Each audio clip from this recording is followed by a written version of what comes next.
Hello. With this video, I am bringing back Redis.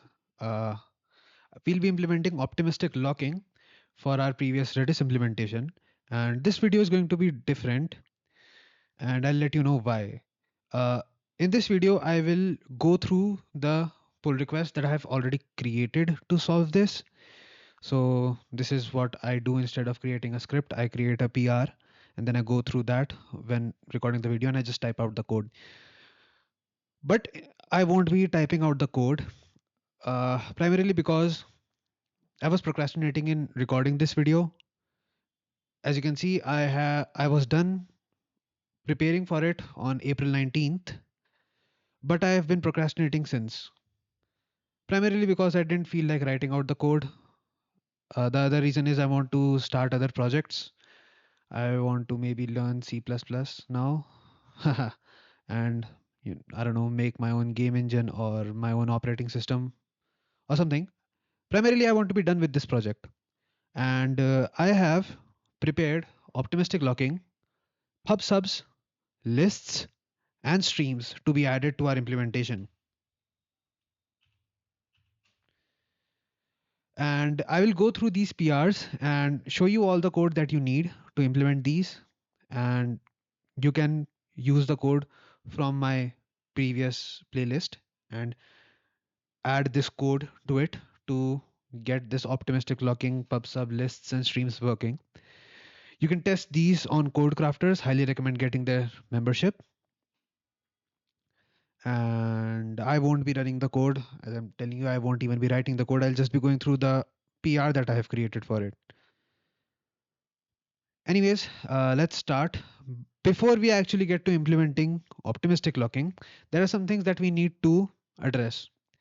Our previous code, the code that we wrote in the previous playlist, was bad. There is no other way around it. It was not good code. And when code crafters updated their tests, when they started running their tests on single threaded containers, that's what my guess is, our code broke. It didn't pass the tests it was passing earlier. And that is because we were using completable futures. So when they started running the code on single threaded containers, completable futures got stuck because there is only one thread there. So instead, what we need are virtual threads or the JVM threads. And so we need a executor service. And we need to add that in both master TCP server and the slave TCP server. So what I need you to do is I want you to create this executor service and a new cached thread pool. And instead of completable future.run async on the handle client, we want to do a submit to the executor service. We want to do that in the slave TCP server as well, but I'll show you that. The other thing that I have done in this PR is I have removed the logger. I removed this logger when I figured out that it's not really useful when I'm running these tests on Codecrafter's server because I don't get access to the server. So this logger is only useful to you if you are actually running this Redis server on your local machine or a server that you have access to. But if you are relying on Codecrafter's tests, then this logger is not useful to you at all. So I've removed this. And wherever I was doing a logger.log, I'm doing system.out.println because I wanted the logs to figure out to figure out that this completable feature was not working. So I was trying to figure out why completable feature is not working and I wanted logs, but since we were using a logger, that doesn't give me the logs. So I relied on system.out.println, old school print line debugging. So if you're using an executor service, the other thing that you need to do is shut down that executor service in the final block, in the finally block. That's just how executor services work. And also, we were relying on client.socket.isConnected to let us know if a client is connected to our Redis server. But I figured out later on that this API, this is connected function, is not reliable at all. Matter of fact, it will give you a true if the client has dropped, but it had once connected. So if the client had once connected to a server, this becomes true and it will always return true until you close this client.socket on your own. So this doesn't actually work. This is connected will give you true when the client has dropped as well. So this is simply not reliable. This is not a good API. You can simply do a while true, and to check if the client is still connected, I will see that the bytes read by that client, if the bytes read are less than 0, basically if no bytes are read, if it is equal to -1, we can reliably tell that the client is not connected anymore. So this API is not reliable. What's reliable is this bytes read. That's something to keep in mind. I didn't know that before, but I do now. We need to do this in the slave TCP server as well. And this print command is just for debugging purposes. You can copy it if you want. I don't really want it. I'll show you the changes in the slave TCP server as well, and then we'll get to this transaction controller. Let me keep a note of that. Transaction controller and the slave TCP server, the same thing. Execute a service, remove the logger, create a variable, execute the service, create an instance of a new cached thread pool, remove the completable futures. Instead, do an executor service dot submit. Uh, Similar again, instead of a completable future, do an executor service dot submit. Remove the loggers, do a print line just for debugging, and always remember to shut down the executor service. Again, remove all the logs and remove the logs. This was another thing that I figured out while debugging. Just to be sure, always convert the command to an uppercase. I figured this out while testing. Basically, I wrote this. Uh, Let me duplicate.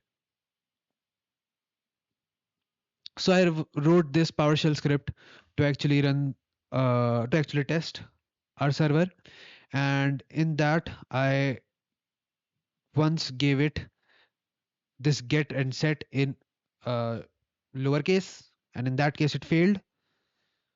So I don't think code crafters are sending you in lowercase; they are always sending you in uppercase. But it's good practice just to convert them to uppercase, anyways. So to that, remove print lines, debuggers. That's all. This is what I was telling you. We need to do this in the slave TCP server as well. This API is not reliable. What's reliable is this bytes read. If it's equal to 1, we know that the client hasn't read anything. The client dot input stream, there was nothing in it. If it's equal to -1, that means client disconnected and we can break out of it. Print command, if you want it, you can keep it. Again, convert the command to uppercase always. And that's all the changes that you need in the slave TCP server. Let's get back to the master TCP server. We were at the transaction controller. Now, for optimistic locking, let me open now the code crafters uh, challenge, what they actually tell us to do. Try a challenge, build your own Redis, resume building. Where is optimistic locking? Optimistic locking, the watch command. All right. So for optimistic locking, what we need to add support for is this watch command. So Redis uses the watch command to implement optimistic locking. It tells the server to monitor a key for changes. So it will, like optimistic locking, we do a locking on a row or a val key. So this watch is used to set the lock on that key. Later, when the client executes a group of commands as a transaction, the server checks whether any watched keys were modified in the meantime. If they were, the whole transaction is discarded. So any key that was being watched by this client, if it is updated before the transaction is complete, is executed, if it is updated, then the transaction should not go through. The transaction needs to be discarded. All right, here's an example. So client A is watching counter, client A gets counter, client B sets counter, updates it. Client A, the original one that was watching the key, starts a transaction. It sets counter to 11 and then it executes. It tries to execute, but transaction fails because the key that it was watching was updated. Now this transaction should fail even if the key was updated before the transaction even started, Before the client A said that I want to start a transaction, if the key is updated, the transaction should fail. And when we watch a key, we return an OK. So it will be a RESP serialized bulk string. And that's all that you need to know. So what we need to do is add this watch command. Now this watch command, uh, we will need to let our master server know that it is, uh, so this error, this will be required in later on, like in one of these stages. I don't remember exactly, but in case we send a if we send a watch command inside a transaction, that doesn't work. That doesn't let you do that. Where is it? Watch command inside transaction. Here it should be. So in case the watch command comes inside of a transaction, if client A starts a transaction with multi and then sends a watch, in that case, watch doesn't go through, watch doesn't work. In that case, the server returns an error. That's what we're doing here. So if the control comes to the transaction, if the command handler being used for the command is a transaction controller, that means that we were in a transaction. So if you were in a transaction and the command dot to uppercase, remember to do that, the command dot to uppercase happens to be watch, in that case we just need to return an error. We just need to write that error to the client. That's what I've done here.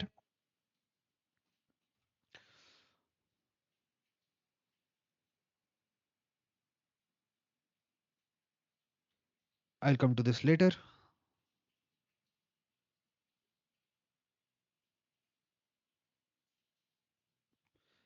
This is the next thing that you should update, the is transaction controller command control command. So this will let us know if the command is something that handles transactions. If in this case we should be doing something related to transactions. So uh, we had a switch case on exec and discard. We were returning true, means we need to do something with the transactions here for these commands. Now for watch also we need to do something for transactions. We need to fail a transaction in case the watched key is updated. That's what we need to do, but we need to do something. And that's what this function tells us. It returns a true for watch now as well. So in the case handler, remember to do command dot to uppercase, unwatch is later, watch, add this case. In case the command is watch, we will delegate the logic to command handler dot watch. We will send it the command and the client, and then we'll break out of it. The other thing that you need to do is unwatch, the unwatch command.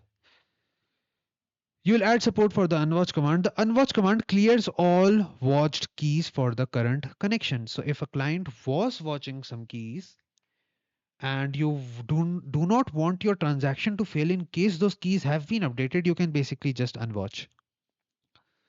So before you understand what unwatch does, we need to understand what watch does. So let's go to command handler. Let me duplicate this. Let me duplicate this. So here I need to explain to you what this unwatch is, but that will be later. And here I want to explain to you what this part of code is. So this discard will be another command that we will add support for later, but I need to explain to you what this is, but I'll do that later on. That's why I'm keeping a tab open.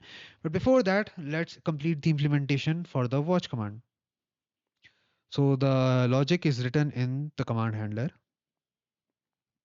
This is a function that we need to add here.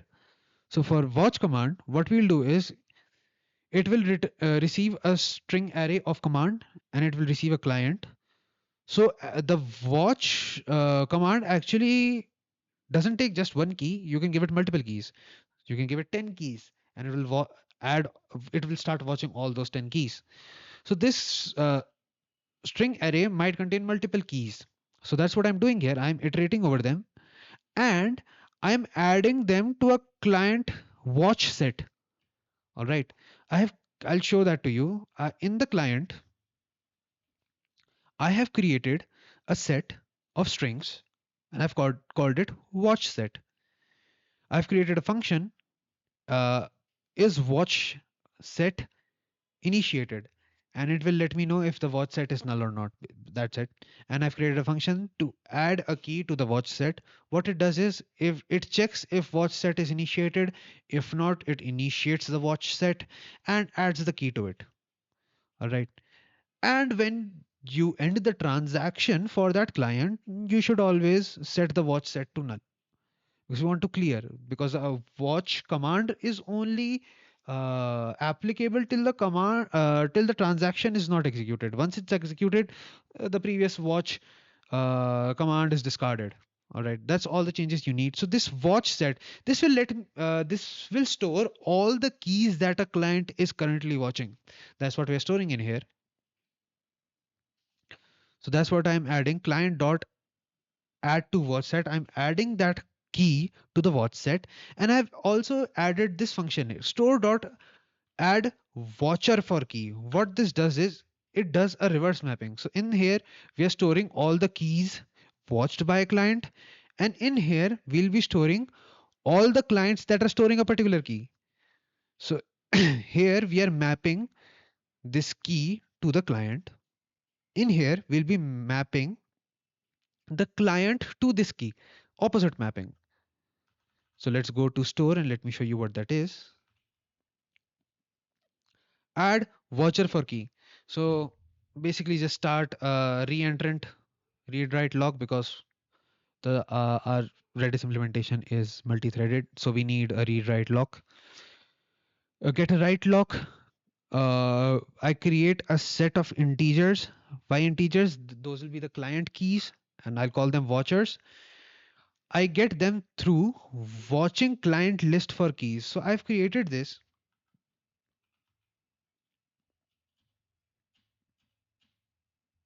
I've created this concurrent hash map from string, that will be the key, to a set of integers, that will be all the that will be the set of clients that is watching that key. And I'm calling this watching clients list for keys. Watching clients list for particular keys. Uh-huh. Add watcher for key. Yeah. So this gives me all the clients that are watching that key. So if the watchers are null, there are no watchers, I create a new hash set.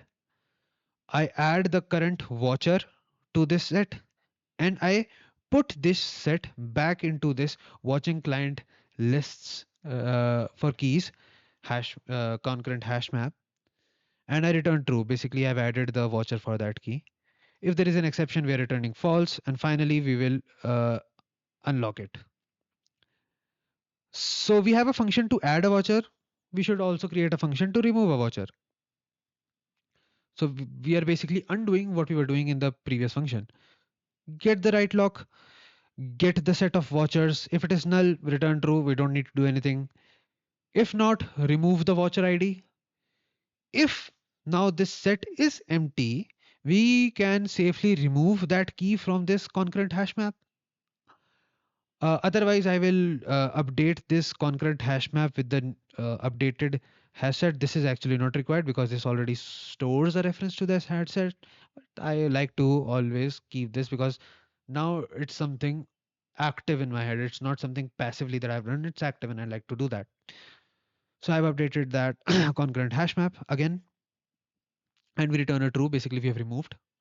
If there is an error, we return false. Finally, we release the lock. Is there anything else that we need here? This is in, so this execute transaction. Yeah.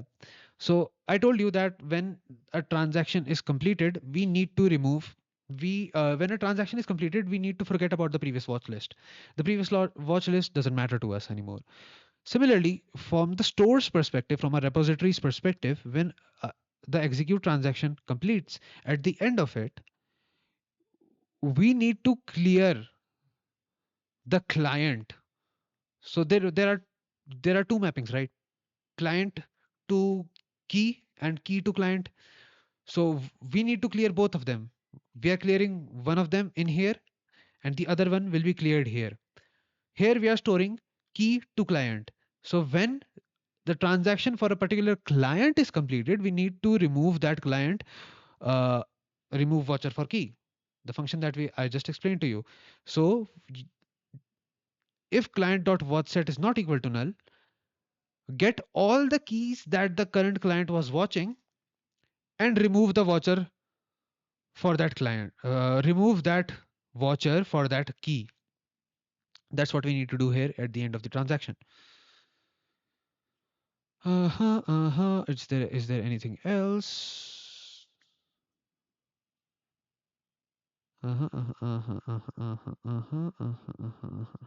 Add to failed transaction for. Add to failed. These I'll explain these to you later.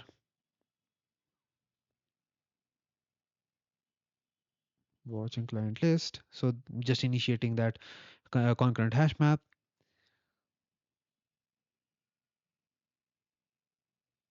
Okay.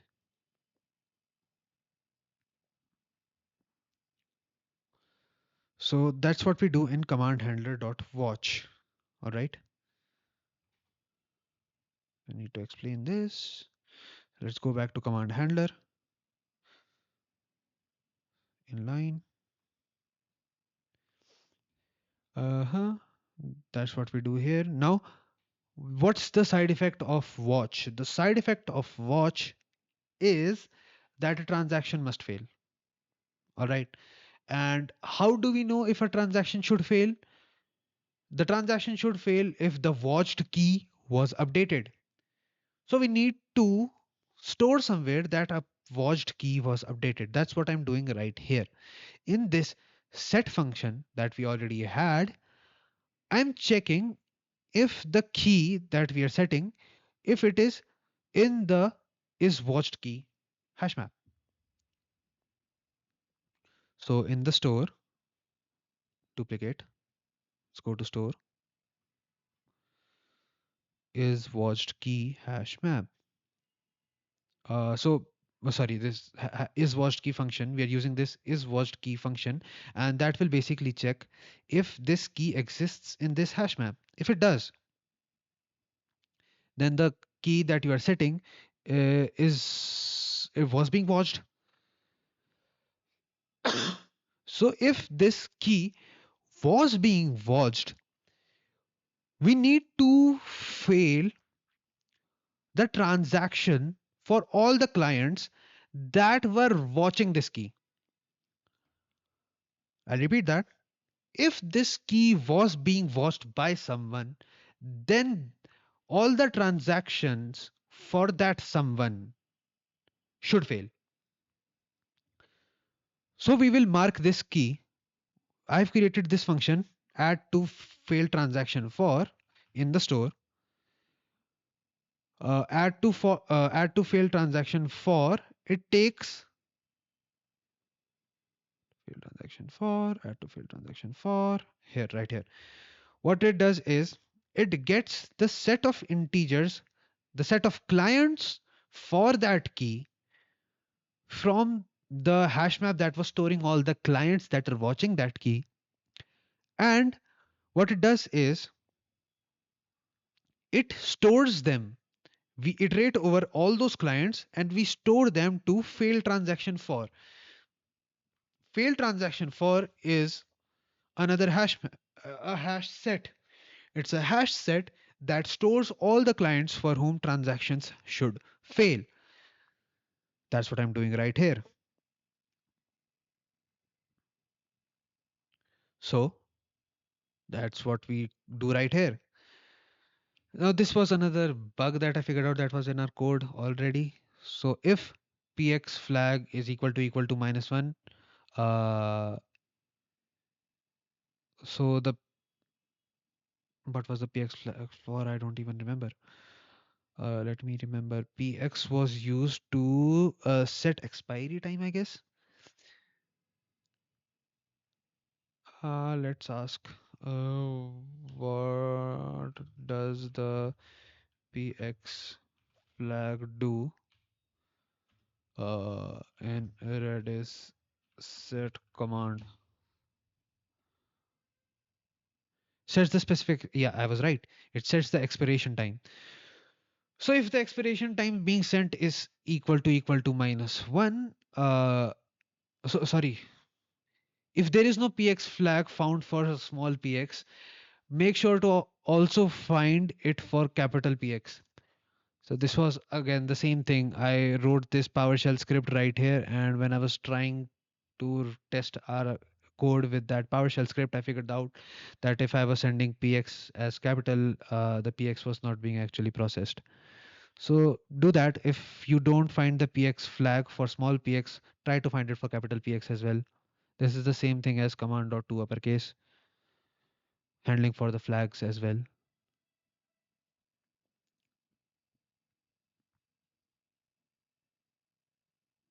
Now what we did for the set command, we also need to do for the anchor command. Same thing. If the key was being watched, add to fail transaction for. That's it. You don't really need this print command.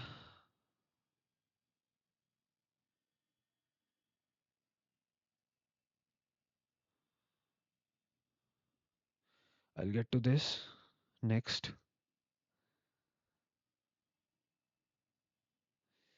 So we created this function. What it does is it adds the clients, all the clients that are watching this key to this fail transaction for, and we will use this later on when we try to execute a transaction. We'll check if the client is in this hash set. If it is, we'll simply fail the transaction. That's all we are keeping track of here. I've created another function, add to failed transaction for, except it will not add this client to the failed transaction for, and we need this because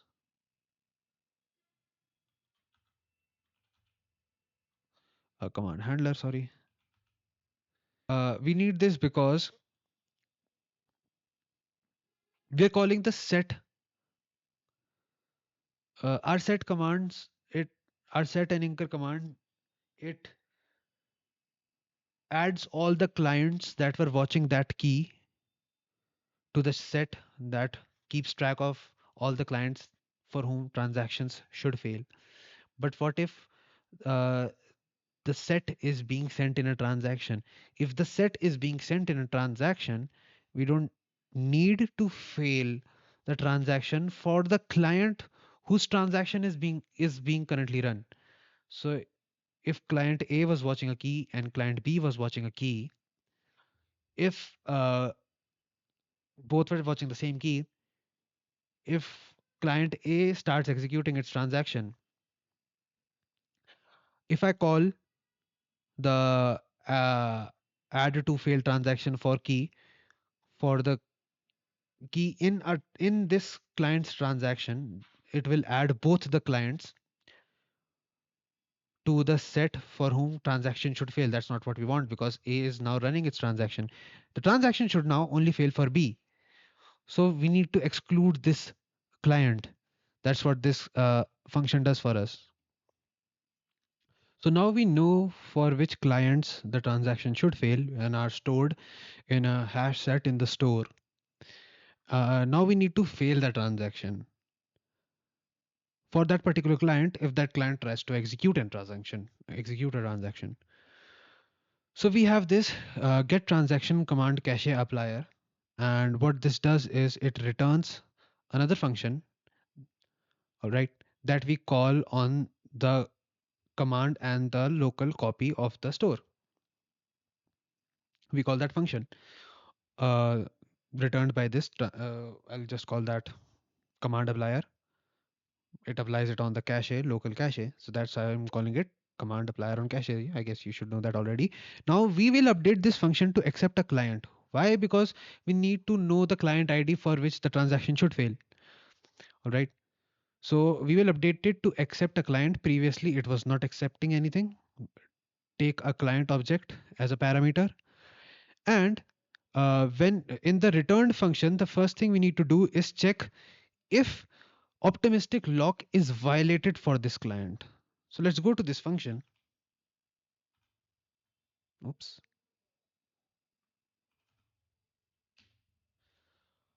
What this function does is it checks if the failed transaction for store, which is a hash set, if this contains this client ID. If it does, then we need to fail the transaction. So if it does exist in that hash set, we will remove it from that hash set. We will end the current client's transaction, and we will throw an exception. We will throw a new optimistic lock exception. We also need to create this lock, this exception.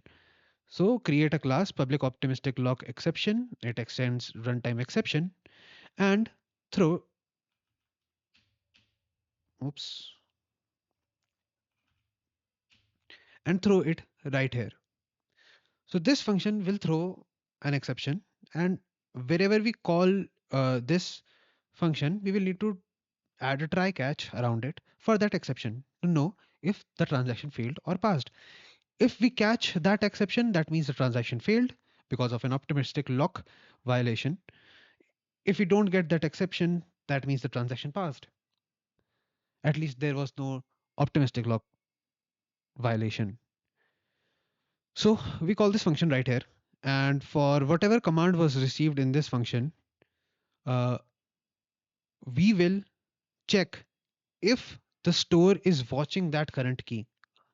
So for set, which is an update command, if we are watching that, so if this key is being watched by any client, we need to fail the transaction for all the clients except the current one. So that's where this function r add to fail transaction for except comes in. So we also need to do that for incur command and for del. Same thing, just I'm just basically copy pasting this in these three places. So because like I told you, if the transaction for client A is being executed, it may cause transaction for client B to fail if it updates a watched key. Even if the key was being watched by both, client A is allowed to update it in a transaction, but client B is not.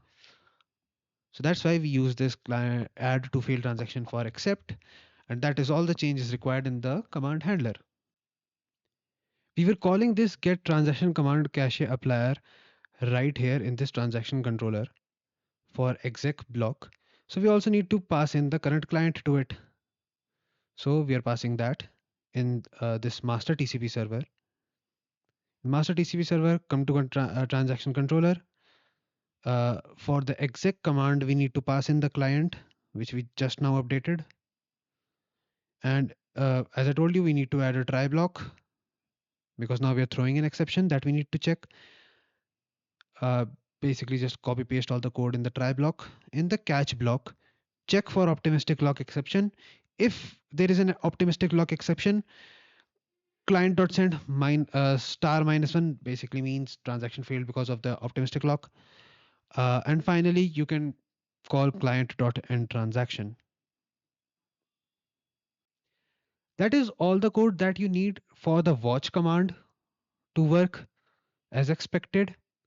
And for the sake of completeness, I see that I have added this dot, I've overridden the toString function in the value class. So you should maybe do that as well. I think it was only for logging purposes, for print line purposes. But in case there was anything, that's a very minor change. Just do this. It doesn't really matter. I don't think it's required anyways. But that's all the changes you need for the watch command. The other two changes that you need are the discard command. You need to update that, and the unwatch command. You need to add that. So for the discard command, what we need to do is discard is used to discard a transaction. So if a transaction is discarded, the watch set and the watched keys for client need to be cleared. Basically, the two things that happen at the end of a transaction need to happen for discard as well. We were cleaning up in two places. So we were creating two mappings, client to key and key to client. We need to clear both of them. So if client.watchSet is not equal to null, I'm iterating over the watch set and I'm calling store.remove watcher for key. So I'm removing the client for that key. I'm removing the client from for all the keys that were being watched by that client. And then I'm checking if store.failed transaction for contains the client ID. If we were going to fail the transaction for this client, I need to clean that as well because now we have discarded. So the next transaction that this client does should pass. We don't need to fail the transaction for it anymore. At the end, we are calling client.end transaction that will take care of clearing up the keys, the watch set for the client. So that's it for discard. And let me see if there is anything else required. Let me go from top. Uh-huh, uh-huh, uh-huh, uh-huh, uh-huh, uh-huh, uh-huh, uh-huh, uh-huh, uh-huh, uh-huh. Huh? Already explained to you. Already did. Already did. Already did. Unwatch is left. But what else? Watch command. There's nothing else. So for unwatch, again, we need to do some cleanup. So we're doing the same check. If watch set is not equal to null, I'm iterating over all the keys or in the watch set and I'm removing the key to client mapping in the store for that key and client for all the keys and the client.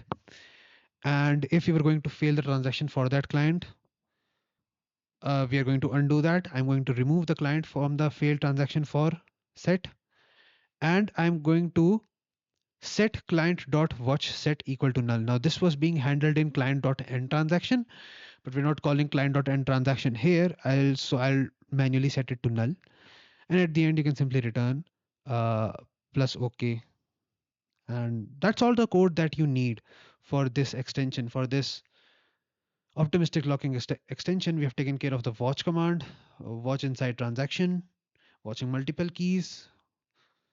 We've taken care of all of this. We have taken care of unwatch on discard. We have taken care of unwatch on exec. These are automatic unwatches. We've taken care of, so that's all the code you need to pass this optimistic locking extension. And I'll leave you guys to implement it. It's just basically copy pasting the code. If you were following along with me, if not, you were doing your own thing, changing the code, making it better, because certainly mine wasn't good. If you were, these are all the changes you need, so you can adopt it as to your implementation. If you had created some command classes like you had created a base class command and then created a sort of an interpreter pattern over it, then you're free to do that again. But that's all the business logic that you need for optimistic locking. And I guess that's it for this video. See you in the next one.